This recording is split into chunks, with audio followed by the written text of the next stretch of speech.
سهلا وأنت تجعل الحزن إذا شئت سهلا رب اشرح لي صدري ويسر لي أمري واحلل عقدة من لساني يفقهوا قولي أما بعد.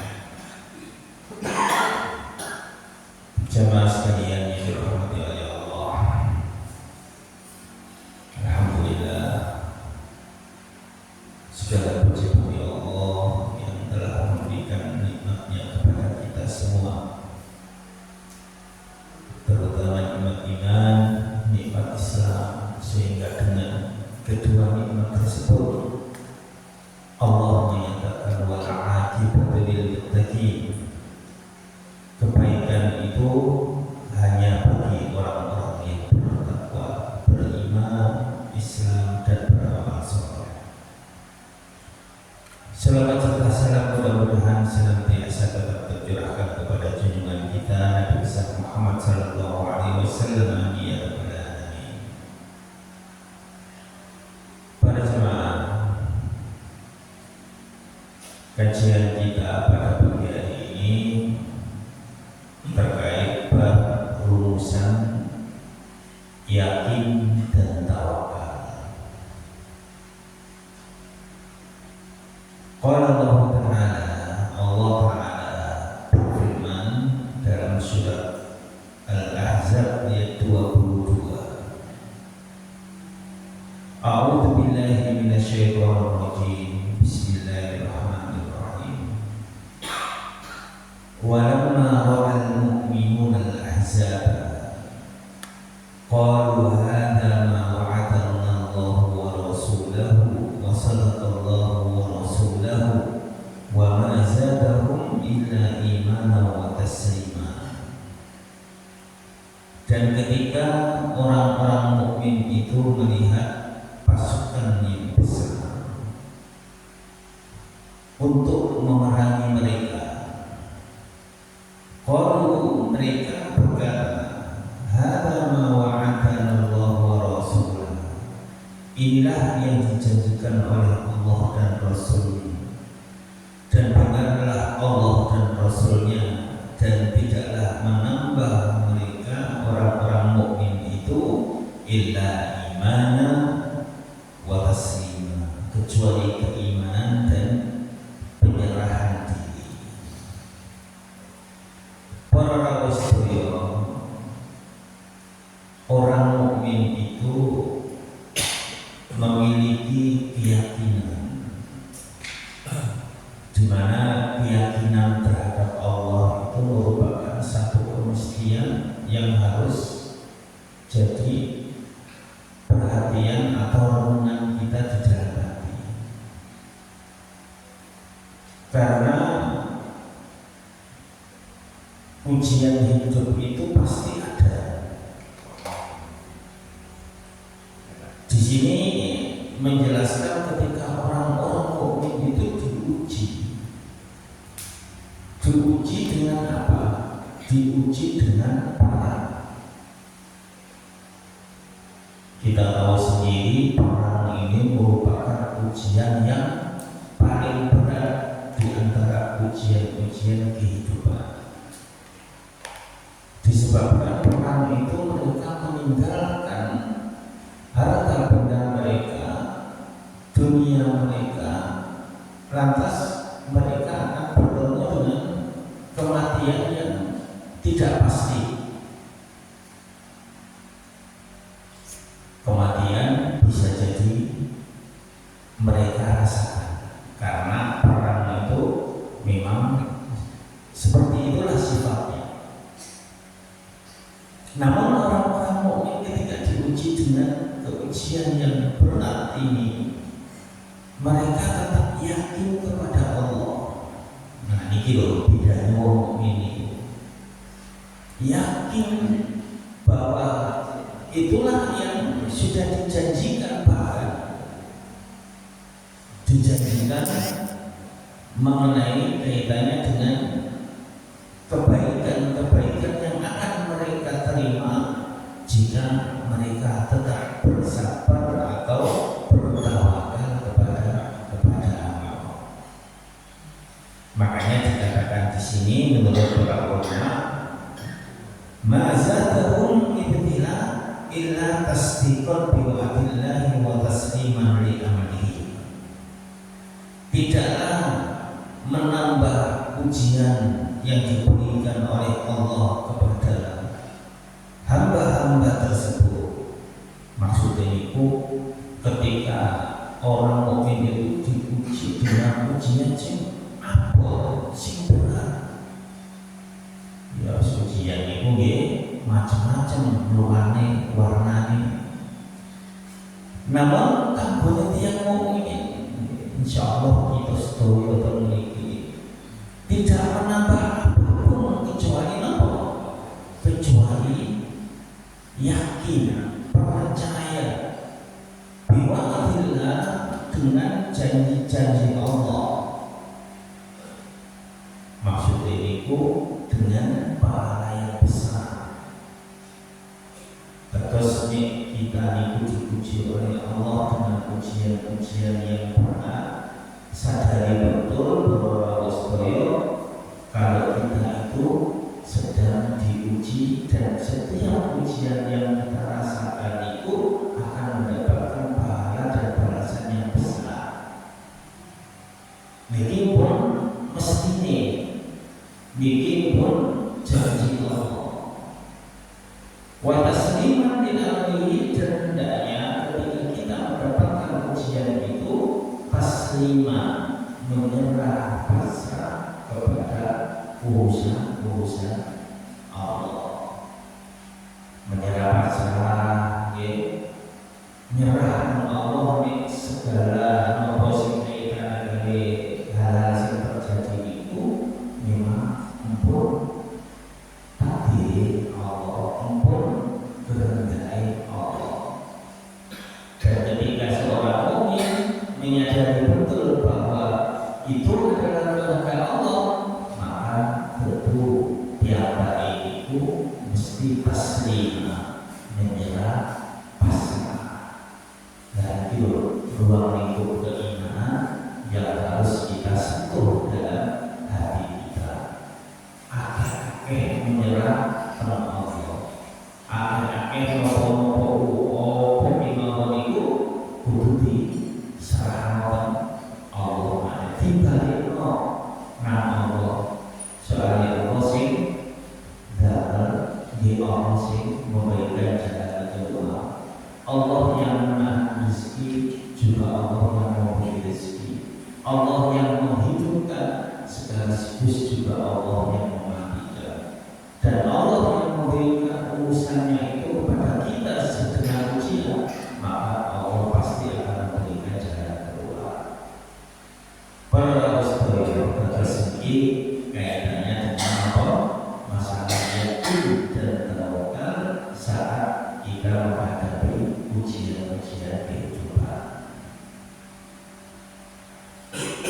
Lajeng Allah Subhanahu wa taala berfirman dalam surat Al-Imran ayat 173, Alladzina qala lahumun nas inna nasa qad jama'u lakum fakhshawhum fazadahum imanan wa qalu hasbunallahu wa ni'mal wakil. Artinya yaitu orang-orang yang berkata, ketika ada orang-orang berkata kepada para manusia, inna nasa, sesungguhnya orang-orang qad jama'u, mereka akan bersatu padu untuk memerangi kalian. Farsahum, maka takutlah kepada mereka. Fazadahum iman, namun orang-orang mukmin malah bertambah keimanannya. Wa qalu, dan mereka malah berkata, hasbunallah, cukuplah Allah, wa ni'mal wakil, dan Allah sebaik-baik tempat untuk bertawakal. Para jemaah, Allah di surat Ali Imran ayat 173 ini yang baru, maksudnya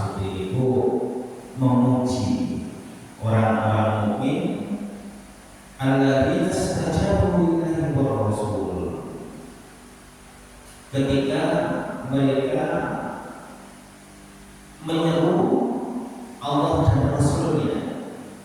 Maksudnya itu memenuhi panggilan jihad Allah dan Rasulnya.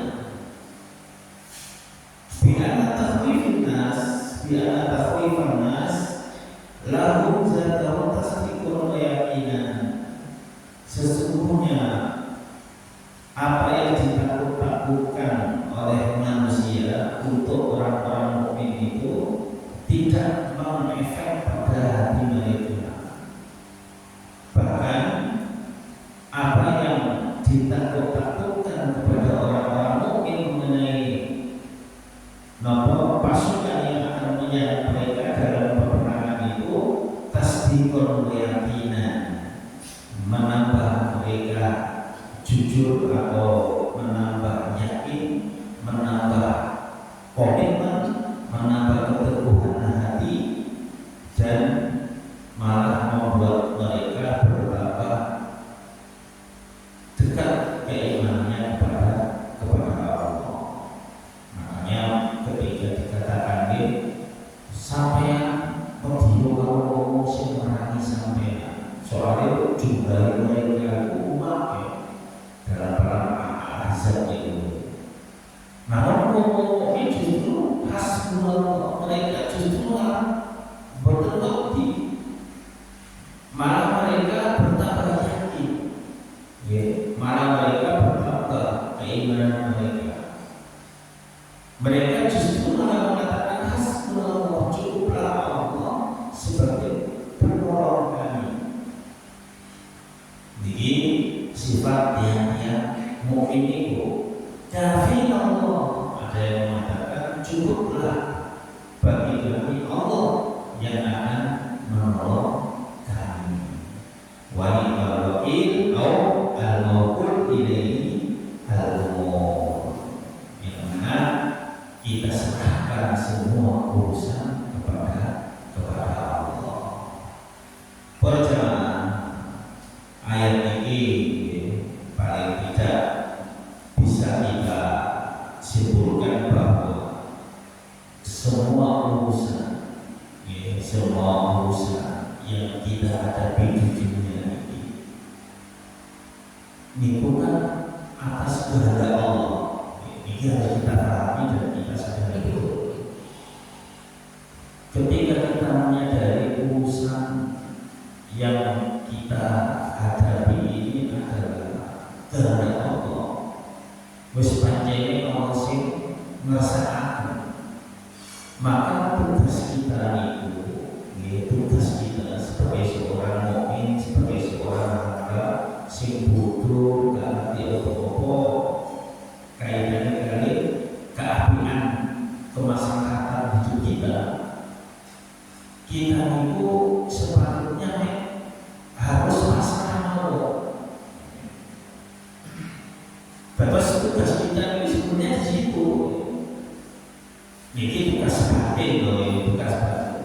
Cukup kita ini memasrahkan diri kepada Allah, menyerahkan diri, menyerahkan urusan kita kepada Allah. Ini sebaik-baik seorang hamba. Wes buatan istilah intervensi, ya Allah lah pokok ini, ya Allah lah pokok kita, ya Allah lah pokok ini baik, ya Allah lah pokok aku gak seperti ini. Ini namanya intervensi kepada Allah. Padahal Allah lebih mengetahui kemaslahatan kita, kebaikan kita dalam kehidupan ini berbandingkan kita sendiri terhadap kebaikan kita yang kita inginkan tersebut. Nah, ini merupakan kaidah dasar prinsip tawakal itu penting bisa benar. Makanya dengan sekoyo harus menimbang-nimbang ketika kita menghadapi suatu urusan, kemudian urusan itu koyokannya kok berat. Nah, itu harus kita renungi yang kaitannya dengan prinsip tawakal ini. Semakin kita bertawakal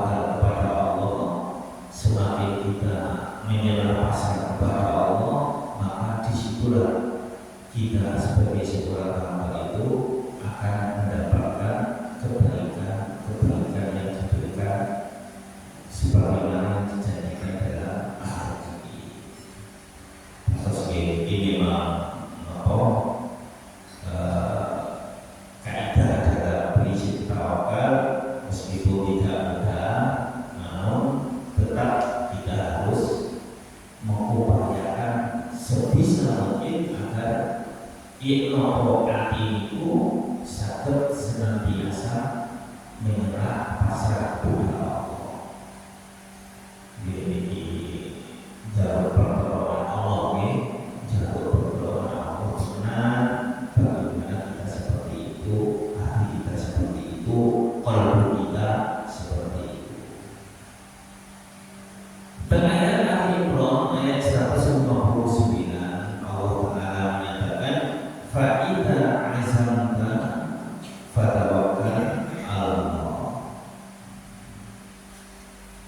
Ketika kamu berazam, bertekad untuk melakukan sesuatu, fatawakkal Allah, maka bertawakallah kamu kepada Allah. Surat Al-Furqan ayat 58 Allah Ta'ala juga menyatakan wa tawakkal 'alal hayyil ladzi la yamut, dan bertawakallah kalian kepada Zat yang Maha Hidup yang tidak akan pernah mati.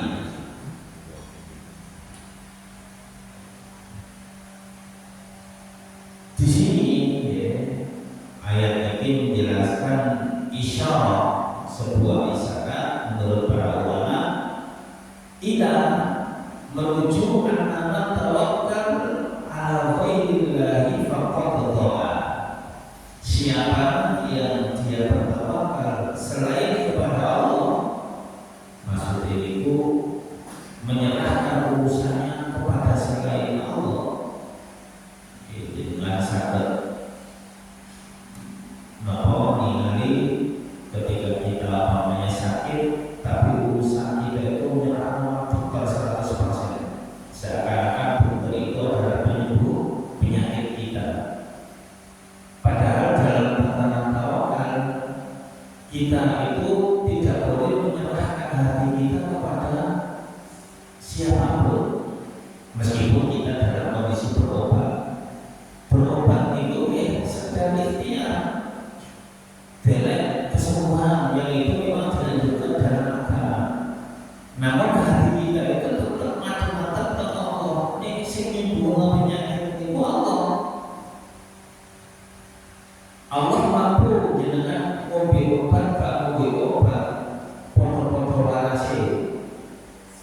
Umpamanya ngombe obat waras, masih gak ngombe obat di waras. Allah mampu untuk melakukan itu.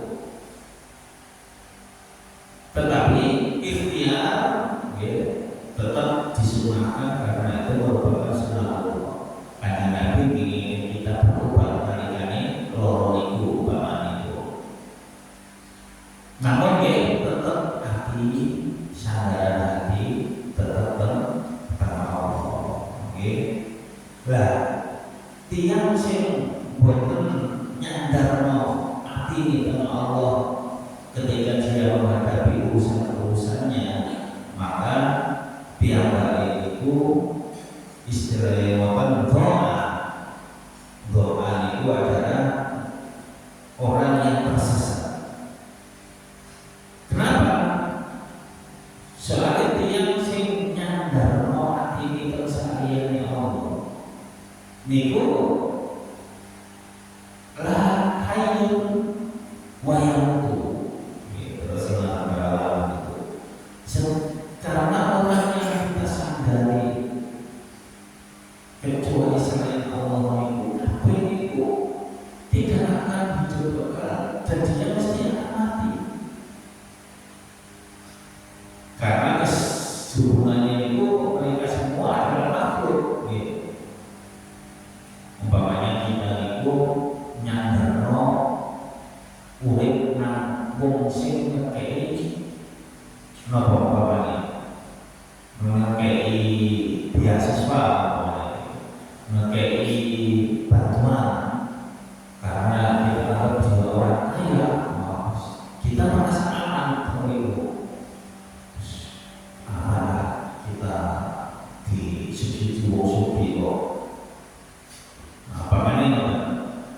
Jadi sadar kita lambat laun itu kepada orang yang sugih. Akhirnya kita sangat bergantung seakan-akan orang yang kaya itulah yang memberi rezeki kita.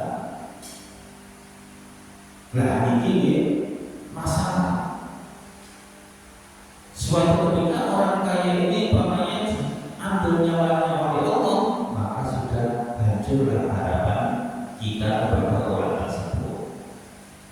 Atau ketika kita meminta bantuan orang ini dijadi manusia, namun dia menolak, kita merasa hancur hati kita.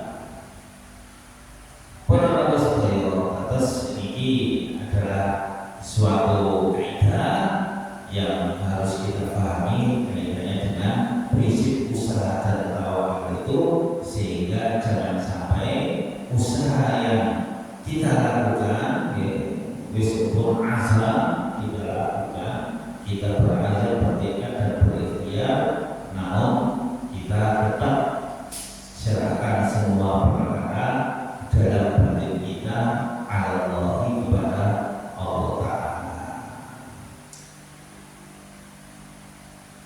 Benar Rasulullah. Terus dalam berbagai ayat yang dinyatakan oleh Allah, kalau memiliki hanya membacakan ayat-ayat yang kaitannya dengan masalah tawakal, kemudian boleh jelaskan kaitannya dengan penjelasan para ulama di bawahnya, sehingga mudah-mudahan meskipun hanya terkesan, namun cukup untuk membuat kita bisa mempengaruhi hati kita status yang tawakal. Niki perlu latihan dan usaha sing suwi terus menerus berusaha supaya kita terus dia mukmin yang bertawakal. Allah Subhanahu wa Ta'ala berfirman dalam surat Al-Anfal ayat 2, innamal mu'minuna alladziina idza dzukirallahu wajilat qulubuhum wa idza tuliyat 'alaihim ayatuhu zadatuhum iimanan wa 'ala rabbihim yatawakkalun. Wong-wong mukmin alladziina, yaitu ketika dzukirallah, dia disebut nama Allah, wajilat qulubuhum, maka bergetarlah hati-hati mereka. Wa idza tuliyat 'alaihim ayatuhu, dan ketika dibacakan kepada mereka ayat-ayat Allah, zadatuhum imanan, maka bertambahlah keimanan mereka. Para ulama peneliti menjelaskan bahwa idza dzukirallah, ketika wong mukmin iki ciri disebut nama Allah, wajilat qulubuhum, maka bergetarlah hati mereka. Jadi saking akeh ilmu Allah sampai iso akhirnya oleh orang itu. Nah kita harus introspeksi diri para Rasulullah.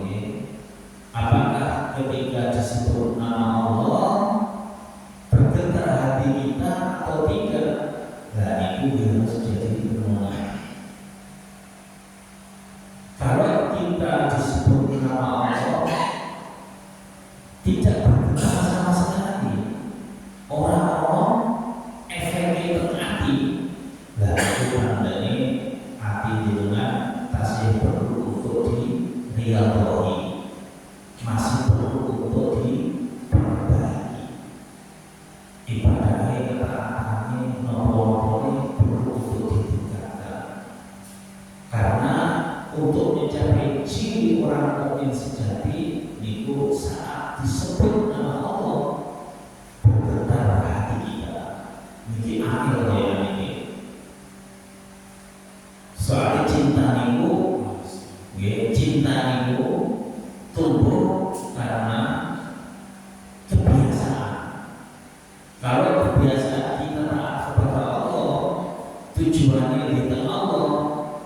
nopo-nopo ini pun karena Allah.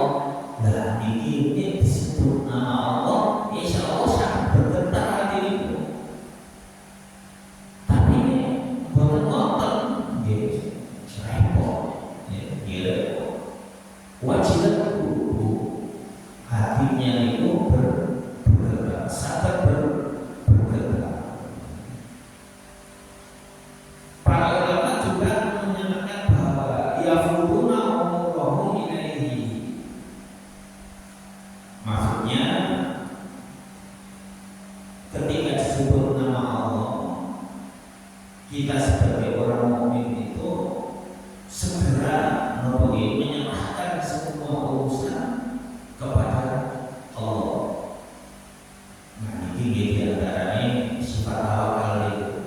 Disebut nama Allah, terus langsung menyerahkan urusannya ke Allah. Para jemaah, terus ini merupakan sifatul mukmin, sifat yang mukmin yang disebutkan dalam ayat-ayat Al-Quran ini, kaitannya dengan masalah yakin dan tawakal. Mudah-mudahan dalam kajian pada pagi hari ini kita bisa merenungi dan mengaplikasikan rasa yakin dan tawakal ini sehingga kita bisa menjadi hamba-hambanya yang bertakwa dan bertawakal. Dan mudah-mudahan Allah memberikan pertolongan kepada kita sehingga tetap istiqomah dalam menjalankan ketaatan ibadahnya. Berlebihnya saya mohon maaf. Qul wa lillahi wa astaghfiruh.